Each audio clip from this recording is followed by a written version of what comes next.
Okay, I'll get us started. I'm going to call this meeting to order for the Polk County Board of Commissioners for Tuesday, June 27th, 2023. Commissioner Gordon is absent, excused, I suppose. Please join me in the Pledge of Allegiance. Pledge of allegiance to the flag of the United States of America and to the republic for which it stands, one nation, under God, indivisible, with liberty and justice for all. All right, first up is comments for items not on this agenda. All right, hearing none, we will move on to approval of the minutes of June 20th. Also move. And I will second. All those in favor signify by saying aye. Aye. Aye. Passes. Next up is the City of Dallas General Fund Services and Community Outreach presentation. Welcome, Joe. Name, rank, etc. for the record. We're getting there. Push me. Okay, no worries. Just want people to know who you are. Good morning, Commissioners Pope and Warhorse and Mr. Hanson, Mr. Smith and Mr. Hawkins. My name is Ken Woods. I'm the mayor of City of Dallas. We are going to share some things with you today regarding the measures we want to talk about. And so later on, I'm going to read some statements to you and then city manager will follow me. We have begun sharing a more detailed version of the presentation with the community and plan to give the presentation between 30 and 40 more times over the next 3 months. Share that the purpose of the presentation is to provide the Dallas community with the financial issues facing the city's general fund and to give them the 4 potential options to making the general fund sustainable for the next 5 years. The city council is soliciting feedback from the community on which of the 4 options they would consider this coming fall. So we've narrowed this down, and it's normally about a 30-minute presentation. It's going to be a lot shorter today because you guys understand more than what we're going to do. We've gone out to these places, and like I say, about 40 different locations. We're going to them. They're not coming to us. We're going to them and talking to them, small groups, large groups, whatever the case may be. So now I'm going to turn over the balance of the presentation to our city manager, Brian Latta. Yep. Thank you, Mayor Woods. So Brian Latta for the record, city manager for the city of Dallas. You don't need my address, do you? No. All right, good. We know where to find you. I think I'll have my cell phone. Left or right? Left. There we go. So as Mayor Woods said, this is a condensed version of what we're giving you, because all of you understand what a general fund is and how it's taxed, and all of the Oregon tax laws that impact how local governments, including cities and counties and special districts, are impacted. So we'll just jump right into kind of what the issues are and what the solutions are going to be. So what's the issue? This is a graph depicting our general fund forecast for the next 5 years. Shows a couple of years going backwards. You can see that we saw a little bit of growth between 2019 and 2022. That was a result of making reductions in 2019. So we made reductions out of our general fund to be able to sustain us a little bit longer. And we were able to see that a little bit. Then you see a large spike in 2022 and 2023, 2024. That was ARPA funding that came in. The city council decided to use that ARPA funding on capital projects because it's one-time revenue. We wanted to spend on one-time expenses, not spend it on personnel or other things which would not be able to be sustained in the long term. But you can see the trajectory after fiscal year 23-24 drops off really steeply. The reason for that is a couple factors. First, revenues just don't keep pace with expenditures anymore, and they haven't for many years. And so as our expenditures increase and our revenues don't increase as fast, that impacts this. Inflation has caused problems with cities, as it has with, I'm sure, the county and other special districts. But the primary reason that dives down so quickly is because for years, the city of Dallas has deferred capital projects and expenses, purchases, fire trucks, police vehicles, maintenance of our buildings. We have an aquatic center, which is, over 20 years old now. And just, we've been deferring maintenance, right? Getting by, doing what we can, put Band-Aids on things, but we can't do that anymore. And so we need to start making those capital purchases and expenses.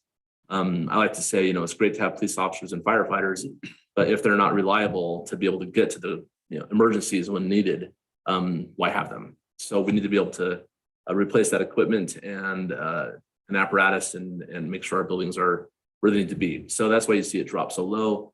There's a line there for $1.5 million. The city council has a policy to retain 10% of their operating funds in the general fund from year to year. That's about $1.5 million with the current budget. So that's our target line that we want to stay at. So when you see the blue line drop below that red line, that's where we're having an issue. So again, we'll get through this fiscal year, but we need immediate action before we jump into the next couple of fiscal years to bring our beginning fund balance line above the $1.5 million. Can I ask a question? Yep. So it looks like in 23-24, you're going to start the year off with approximately $6 million. Yep. In beginning fund balance. I realize that is artificially inflated because of ARPA and past CRF money and all those things. But from there down, it looks like you're going to be losing $3 to $3.5 million a year. Yep. In 3 years, you're going to lose, essentially go from a positive 6 million down to 4 million. So you're going to be losing, like I said, a little over $3 million a year. And I'm jumping ahead a little, but all of your tax measures don't add up to giving you that kind of revenue. So no matter what you do with those options, you're going to still have to be making cuts or not. We're looking at about $2 million of a need per year. So, and that's what the revenue options give us. Okay. Yeah. Actually, the revenue options give you about 2.5, but that's fine. Right. Yeah. Okay. So now my question is, Yep. this blue line is if you continue to spend at the rate you're spending. Right. Yeah. Yeah. So So there's no austerity anywhere in this chart yet. Correct. Okay. Correct. Yep. Yeah. When we do our forecasting, we assume we spend every penny that we budget and that we bring in every cent that we say we're going to bring in. But you're not going to budget a line that goes down like that. Correct. Yep. You can't. We can, which is why we have to present solutions. So again, this problem exists, as I said, because expenses are more than revenues. There's increased demand for services. Since 2016, that's kind of the year that I drew in the sand to show the increase in services. In 2016, since that time, we've added 9 personnel on the fire and EMS side, mostly on the fire side of the house.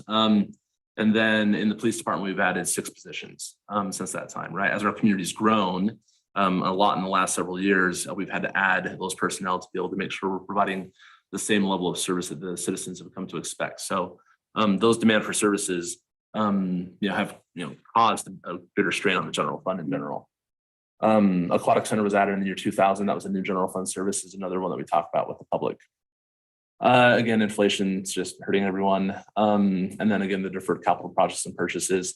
Just to understand where that is, this year we're spending $400,000 in general fund for capital purchases. Over the next 5 years, we're averaging between $1 to $1.5 million per year in capital needs that need to get purchased and made. All right, so how do we resolve the issue? Long-term and immediate solutions. The long-term solution is just to grow the city's industrial tax base and commercial tax base. We've seen wins in that area. Ascentech Engineering is now here. We're seeing Open Roads do a major expansion up in North Dallas. We have a number of other opportunities in the queue that we're working with. We've created our urban renewal area in the south side of town to help incentivize and bring in more of that industrial development in hopes that we can land that, bring it here, and then expire that urban renewal area to bring that tax base to the city and the county and the special districts. But there are immediate solutions that are needed, and that's either going to come through increasing revenues or reducing city services. We'll talk about the 4 different ways that we're proposing to do that. But we do know that we both need a short-term and a long-term solution to make the general fund sustainable now and many years past. So again, a long-term solution, increasing the tax base, talked about Open Roads and Ascentech Engineering. Both of those are in development and operational. Ascentech is here. They have employees that are making stuff. Open Roads, you can see the expansion projects underway. That's about a $5 million project, which is good. It's good for the city, good for the county. So let's talk about the immediate solutions. Again, there are 4. The first is to approve a public safety operations levy and remove the public safety fee from the city bill. That fee is currently $4.95 and brings in about just under $500,000 a year. The second is to create a Parks and Recreation district and increase the public safety fee on the city bill. The third is to approve a public safety operations levy and increase the public safety fee on the bill. That's like option one, except instead of removing the fee, we're increasing the fee. And then the last is just widespread reductions of general fund services. So I'll walk through each one of those here. So first is public safety levy and removing the public safety fee. The county is familiar with public safety levies, as you just approved one here in May. It's a 5-year property tax that would be approved by the registered voters inside the city limits of Dallas. The fee again is $4.95, brings in just under $500,000 currently on the city bill. So under option one, if we remove that fee, all of the burden is now put on property taxpayers. So let's look at what that looks like. Public safety levy and removing the fee would be about $1.90. Not about, it is $1.90 per thousand of assessed property value. And again, removing the public safety fee, a property owner in Dallas whose property is assessed at $300,000 would pay roughly $570 a year in property taxes. Again, no one would pay the monthly fee on the bill. This would be completely on the backs and the burden of property taxpayers. Option two is a Parks and Recreation district and public safety fee. Parks and Recreation district's a new taxing district. So you're creating something new. It's created by the vote of the registered voters inside the boundary of the district, and the current boundary that's being proposed is the school district boundary. So Dallas school district boundary would be the boundary of the Parks and Rec district. It's a fixed permanent rate, meaning it's a tax rate that wouldn't go away. It would be on your bill once it's established until the end of time. And then we would increase the $4.95 fee paid on the city bill. The option again sustains the general fund by removing Parks and Recreation expenditures from the city, putting that on the shoulders of the district, and then adding revenues in the city budget by the public safety fee. So let's look at the cost for this. The Parks and Recreation district is proposed at $1.25 per thousand of assessed value. The public safety fee would be increased from $4.95 to $10.50 per month. So under this option, Dallas property owner who also pays a monthly city bill, whose property is assessed at $300,000 would pay $441.60 more a year. This is the cheapest of the options. Option one was the most expensive. Option three is kind of an intermediate solution for cost wise, at least. It's the public safety levy and increasing the public safety fee. So under this option, everyone in Dallas and both property tax owners and those who pay the bill contribute. It's a property tax. It's a 5-year levy. It's approved by the registered voters inside Dallas. The fee on the bill would increase, and we sustain the general fund by putting dollars directly into public safety services. The cost of this option is $1.30 per thousand of assessed property value. Again, the fee would be increased from $4.95 to $10.50 per month. And under this option, a Dallas property owner who also pays a bill would pay $456.60 more a year. So let's talk about option four. In option four, we make reductions in our general fund services. The first reduction would be to eliminate 6 positions from the fire and EMS department. That includes 3 paramedic EMTs, 2 firefighter EMTs, and 1 division chief position. We would eliminate 6 positions from the police department, including a sergeant, the TSO, the SRO, a detective, and 2 patrol officers. We would close the aquatic center and eliminate all the positions from that facility. We would also close the library on Saturdays and eliminate 1 position from the library. And then we would eliminate the parks manager position, a code services position, a halftime parks maintenance, and a halftime facilities maintenance position. So those positions, I assume the top 2 are full-time positions. Obviously, the aquatic center is not 36 full-time positions. Right, not 36 full-time positions, it's 36 bodies. You have 2 full-time positions in the aquatic center that would be eliminated, and then the rest are part-time. And then the bottom is full-time. The library is a full-time position, and the bottom are full-time except the 2 half-time maintenance positions. Yep. Okay. So it's roughly, it's just under 50 bodies. So what's next? The city council wants feedback. So as we give these presentations, as Mayor Wood said, we've done a half dozen of them already. We're planning on doing another 30 to 40 in the next 3 months, and we're soliciting feedback. We do that by giving everyone one of these cards. And it lays out the 4 options and we say, pick one. You can only pick one. And then we gather this, we put it all in a spreadsheet, and we will give the aggregated results to the city council. You're welcome to fill one out today. We particularly like those that are living inside this Dallas school district boundaries to fill this out. But if you're not in the boundary, that's okay. You can fill it out if you want to. And then the council, after we have all these presentations, we will present the results of the survey to them, and they will select one of the options 1, 2, or 3. If they're selected, it will go to the May 2024 ballot. And so we will ask the citizens and the registered voters to say yes to one of our options.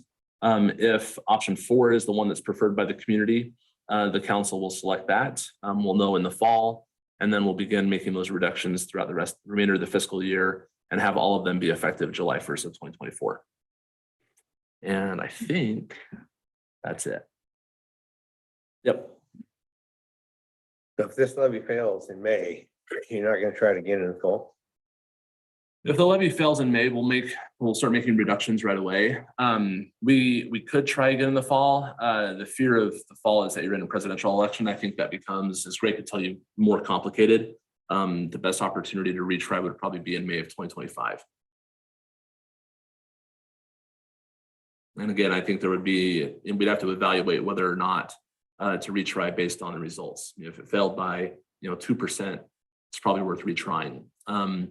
Looking at what can we do to change it and then go back out. If we fell by 20%, doesn't make sense. You want those handed out? Yeah. You want us to hand these out? You guys can vote. Couple questions. When do you anticipate the council making a decision one way or another on? In October. Okay, so is October going to be enough time for you to consider option 2 in the Park District with all the other requirements that you have to do? The levy is fairly simple, and putting it on the ballot, you have to have it all done by basically February to get it on the May ballot. But the district, you have to have a number of other requirements to form it. Is that going to give you enough time to consider option 2? Yes, so we're working right now on completing our petition package. We'll have that done here in the next week. Good. And we'll have that submitted to the county offices, the clerk, to get that certified so we can get the signature sheets. Good. And then we'll start circulating the petition for signatures at our meetings we go to. So at the meetings, we'll say, hey, option 2 requires signatures. We want your signature. Whether or not you're going to vote for it, just sign it in case the council chooses that option. Okay. So we'll start gathering signatures in July, which you can gather them 6 months before you do the file. Correct. And you have to file 6 months before the election, which is in November. So if the council chooses in October to do option 2, if that's the preferred option, we will have gathered our signatures by then. So we'll start doing that over the summer. And you'll have the district boundary and everything completely detailed in that. The district boundary, we have a meets and bounds description already. So all that's been completed. And I assume the governing board would be city council still, or do you have that determined yet? We're going to have the governing board elected. So they would not be the city council themselves. So they would be elected. So that would be on the ballot also. Be on the ballot also, right? In May. Right. So if the Parks and Rec district is the option, we would put the question of creation of the district and officers on the May election. Oh. Yep. Probably don't want to do option 2. It's a lot of work to move forward. Yeah, we can pass those out too. Well, option 2, it says you're gonna have a fixed permanent rate. Right. So how often can you raise that rate, or you're? You can't. It's like the counties. Yeah, permanent's permanent. So your increase in cost is only going to be offset by growth. Right. Yep. And there's a couple of things that will benefit the district in particular. The city, inside the Parks District boundary, you have 2 urban and rural areas. Once both of those sunset, they would see increased revenue that they're currently not receiving today, because the district would be formed after those urban areas were formed. So they're not receiving any tax revenue from inside those urban rural areas. So once those close, they would see a good increase, more than, a city or a county inside that urban rural area would. So that's one area where they would benefit a little bit down the road. But yeah, it's coming upon growth, and they're subject to the same property tax restrictions that the county and the city are.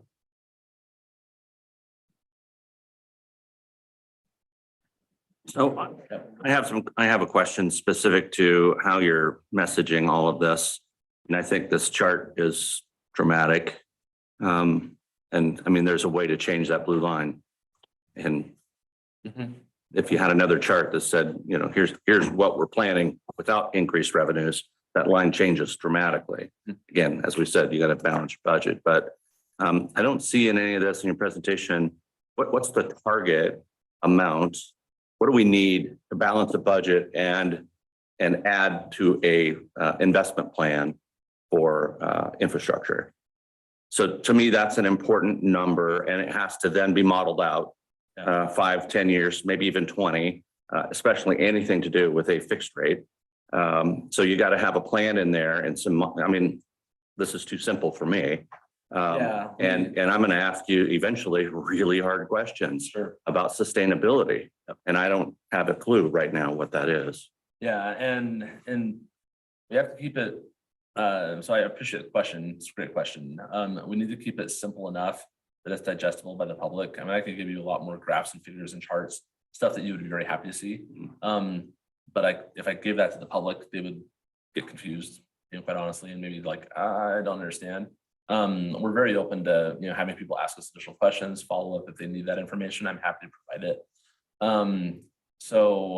Yes, and I agree with you that graph is dramatic because it does show if we met all of our needs today, that's what that graph shows, right? And the truth is you don't always meet all of your needs, right? I mean, you have to live within what you have. And so what we're asking for is, and to include on that, there are things that on our capital improvement plan that aren't there yet that we know we need. So there's more need than even what we're showing.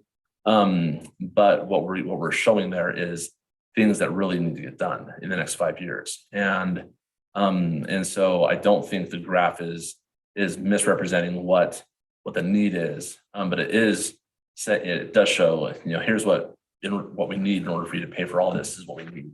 But you're right. If we, don't get this approved, we're going to have to bring that blue line up, and that's going to look like continuing to defer capital expenses and reducing personnel, because there are some capital expenses that we just can't defer. They need to get, we need to buy things.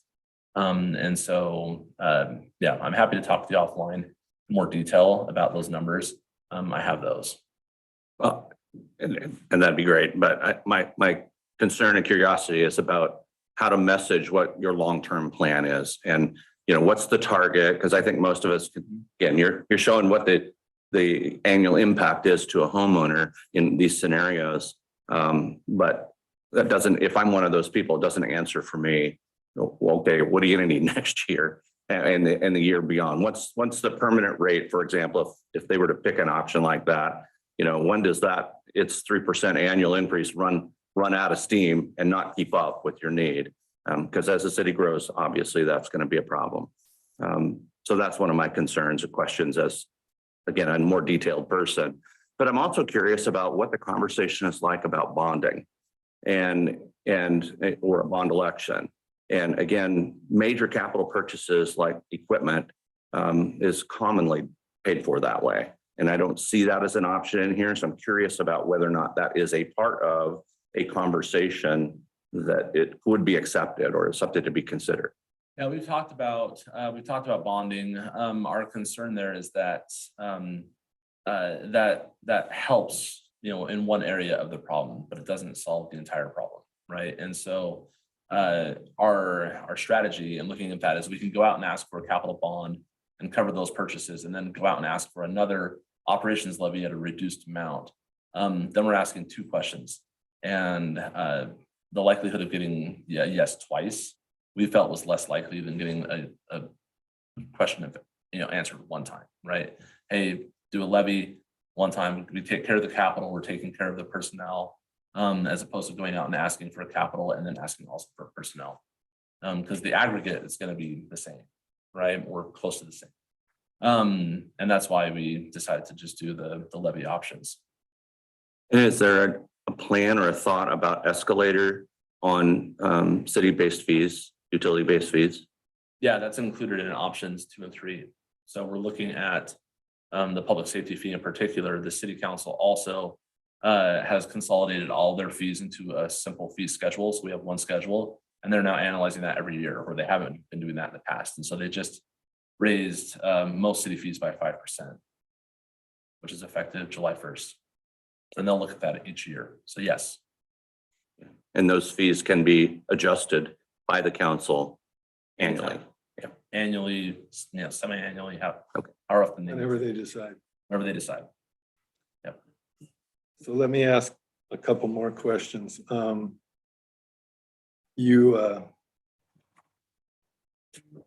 5-year levy is a 5-year levy, as you know. We've had 1 5-year levy and 2 reauthorizations. In today's world and with permanent rates and that, when you include infrastructure and the cost of doing business, a levy is almost inevitable to be reauthorized. This isn't a one-time. Yep. And Yeah, it's not. hopefully it's not being sold as a one-time, because if you are, you're probably not. Right, we're not being truthful to the public. Right, so. Yep. The people have to know that. With Craig's question on bonding, the only advantage you would get to bonding is if you bonded your capital purchases and that, you have a longer period of time to pay it off. So you can lower that rate in aggregate to the total of doing the 5-year levy. But it won't be that big. You could also include things further out into the future, so you could get that number back up to that same amount. Right. So I've been involved in 9 money measures at the county, 6 of them successful, 3 of them not. The latest, the public safety levy, we were not successful the very first time. We had to make some hard choices, which included not having 24-hour patrol and those things. And the public didn't support until they felt the pain. And I'm hoping you don't have to go through that. But in most cases, when they see a number of this size, you're probably going to have to pull the trigger on the pain for them to consider a new number, whether it's the same number or a lesser number, to bring those things back. And I don't envy the position you're in. It's a tough sell, $1.90, $1.25, $1.30, all of those are very large numbers for a small population to have. I have the luxury of having the whole county, so my number can be much smaller than yours, generating much more revenue. I fantasize about your reality sometimes. I know. It's going to be a tough sell. It will be very difficult. People are going to answer on that card one way, but they're going to vote another way. That's just reality. Believe me, I've seen it in our 9 elections. So I wish you luck. And packaging it is going to be very difficult to convince enough voters. And as you know, people moved here partly because of the community and that, but also because of low taxes. And that's a tough hill to climb, to convince them that they need to pay more for what they want. Yeah. No, I appreciate all those comments. And just in answer to your first comment, yes, we are letting the public know that it's a 5-year operating levy, because that's the limits. And we're not going to solve this long-term problem, because we've gotten here over a long time. Right. And, Measure 5 and Measure 50 in particular are slow bleeders. They're bleeding cities, counties, and special districts very slowly. And cities and counties and special districts have done their best to prolong, the bleeding before we get on life support. But it's just Dallas's turn. That's what I'm telling the public. It's Dallas's turn, right? Polk County with their public safety levy had to go out and do this. Our fire districts around us have all done it. cities and counties across the state have had to do this. It's just Dallas's turn. And it's unfortunate, but it's the reality. And Measure 5 and 50, in my opinion, saw this, right? They knew that this was going to be a reality, which is why they put the limit at $10. And in Polk County and in Dallas in particular, we're only at $6.50, right? There's $3.50 left of growth. We're not asking for $3.50. At some point, someone might have to ask that. I hope I'm dead by then. But we do have to ask for some of that. And it's and we're being honest with people to say, I would love the levy to go away, but the only way for the levy to go away is to grow enough on the industrial side to get there. And I don't know if that'll ever happen. I try not to be that pessimistic. I say I don't know if it'll ever happen, but we hope it will, right? And It could happen to the point where you're able to reduce your levy, Right. but I don't see it. getting to the It's point just to go the away. reality of Right. Measure 550 and all that. Yeah, and we're trying to convince and convey and educate people, of the reality. And the presentation I gave you again is super condensed. We go into Measure 5 and Measure 50. We talk about the tax structure, how that works. Valerie could probably correct all my errors in the presentation, but it's good enough to give the people the picture and the understanding. And everyone's appreciated it. But I agree with you. People are going to say one thing on this card. If I had to choose one, I'd choose this, but I'm not going to choose that when I have to vote, right? Yep. And we understand that. So we hope that we're doing this the right way, giving ourselves a year to help educate before we even start, 6 months before we start campaigning, assuming one of the measures does go to the ballot, and then we'll have 6 months to campaign and really sell it. And we'll do our best.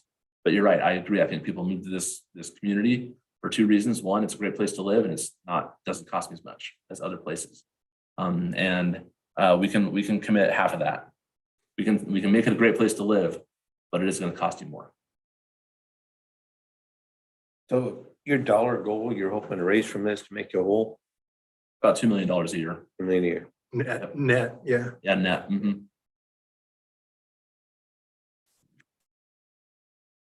Okay, anybody else? Thank you so much. Yeah, we appreciate it. The presentation. Anyone that took a card, if you want to fill it out and we'll gather it up before we leave, that'd be great. Okay, But you only let me pick one. Greg, for you, I'll let you pick two. Okay. And then I'll pick once when I'm thinking that. do we have any non-listed items? No, sir. Sir. Well, I have one. Want to check in on park progress. Yeah. Univista. Everything Yeah, we're positive, actually, green light? we're miles ahead of last year. Yes, we are. We have plenty of equipment out there. In fact, I will be out there tomorrow afternoon meeting with the super on site, and they're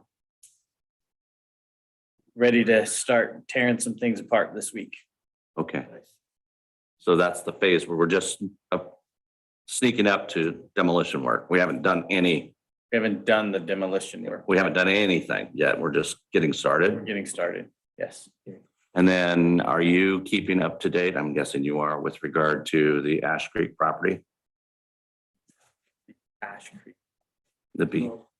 Oh, yeah, sorry, I rarely, yes, we have constant meetings. We just had a meeting Thursday of last week, and it's actually, do you want to schedule?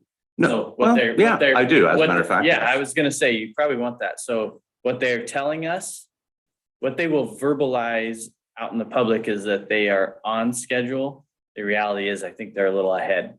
But yeah, it would be nice to have a punch list like we've had on other projects. That- Not Yeah, on Ash Creek because because technically I'm not yes, we can get some stuff.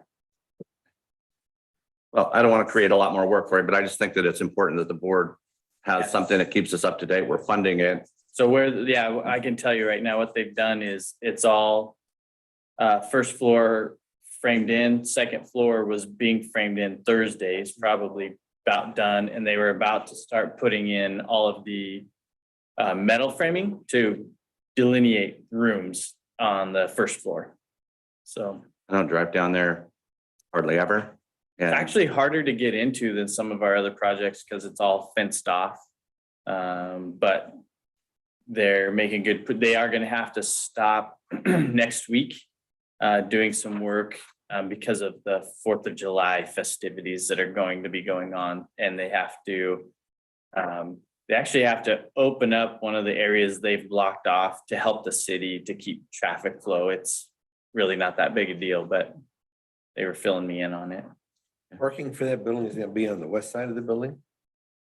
Parking for that building is gonna be on the east side of the building. Say, Yeah, there's gonna be multiple parking all around it, but on the east side, there's gonna be the main parking lot, if you will. Okay. That's all I had. good. We're adjourned.